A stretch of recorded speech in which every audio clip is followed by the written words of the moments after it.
Hi Year 9, this is our third lesson for the topic of volume. In this lesson we're going to learn about volume of pyramids. So this is what we've learnt so far. In our first lesson we looked at units of volume and capacity, and last lesson we learned about volume of prisms.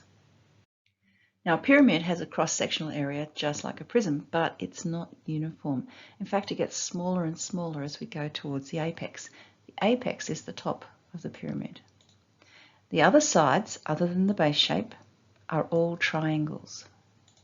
Now, just like with prisms, we can have right pyramids and we can have oblique pyramids. And again, we're just going to cover right pyramids. So the volume of a pyramid is exactly 1/3 of the volume of its corresponding prism. Here we can see a pyramid sitting inside a prism with the same dimensions. Whatever the volume of the prism is, the pyramid is 1/3 of that. Do you remember the formula for the volume of a prism? It's area of the base times the height. Guess what the formula for the volume of a pyramid is? 1/3 times the area of the base times the height. Now, if you want a quick demo of this, click on the link and go over and you will see someone demonstrating that the volume of 3 pyramids fits into the prism. But don't forget to come back. So let's look at an example. Here we have a pentagonal pyramid. The base shape is a pentagon, but we don't really care about that because we've been given the area of that shape. We also know the height of the prism. Here's our formula. 1/3 times the area of the base times the height. All we have to do is substitute in. 1/3 times 40 times 6, which is 80 centimeters cubed. Now, if you're not given the area of the base, there's really only 3 pyramids that you need to be aware of. Square-based pyramid, rectangular-based pyramid, and triangular-based pyramid. We're going to look at all 3 of those. The square at the base of a pyramid has side lengths of 2 centimeters. Let's draw that in. So we've got 2 centimeters here, and it's a square. The height of the pyramid, so that's from the center here all the way up to the top there, and its perpendicular height, is also 2 centimeters. What is the volume of the pyramid? So we're going to do area of the base, which is 2 times 2. Then we're going to multiply it by the height, and we're going to do 1/3 of that. Does that make sense? So 1/3 times 2 times 2 times 2, which gives us 2.7 centimeters cubed. Now let's look at a rectangular pyramid. This question doesn't actually have a diagram. It's up to you if you want to draw one or not. Let's have a look at it. A rectangular pyramid has a height of 10 centimeters.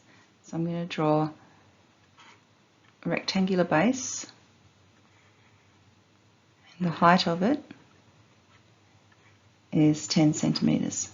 The base shape has dimensions 4 by 8. I'll just quickly join all of that up. It's a terrible diagram, I'm sorry. There's my pyramid. Find the volume. All right, so we want to do 1/3 times the area of the base times the height. The area of the base is just a rectangle, so it's going to be 8 times 4, or 4 times 8, doesn't matter. Now I've put that in brackets there, but you don't have to. I'm just doing that actually just so you can see it. So that's the area of the base there, and the height is 10. And so into the calculator we get 107 centimeters cubed. And lastly, triangular pyramid. Now, a triangular pyramid has a specific name. It's called a tetrahedron. And we're going to work out the volume of a regular tetrahedron. And that just means that every face is the same and they're all equilateral triangles. So let's look at the volume of this pyramid here. See the base here? That's one of the triangles. We have enough information there to work out the area of that base. And we have the height of the pyramid. So we're going to do this in 2 steps. We're going to start by working out the area of that triangular base, which is 1/2 times the base times the height, which is 15.6 millimeters squared. And then we're going to work out the volume of the pyramid. It is 1/3 because it is a pyramid, multiplied by the area of the base, which is 15.6, multiplied by the height, which is 4.9. And that gives us 25.5 millimeters cubed. Let's finish off with a practical problem. The Pyramid of Giza is a square-based pyramid with side length 440 cubits and height 280 cubits. Now you probably haven't heard of a cubit. It's an old-fashioned measurement. It's roughly the distance from your wrist to your elbow. So let's work out the volume of this pyramid in cubits cubed. All right, this measurement along here, this is the square base, that has distance 440 cubits, and that's the same as this measurement here as well.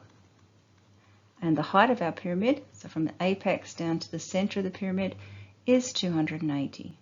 So to work out the volume, we're going to do 1/3, because it's a pyramid, multiplied by the area of the base, which is 440 by 440, multiplied by the height, which is 280. And that is 18,069,333 cubits cubed. Convert this volume to meters cubed, given 1 cubit is equal to 0.4572 meters. So what we want to do is convert cubits cubed to meters cubed. Guess what we're going to have to do?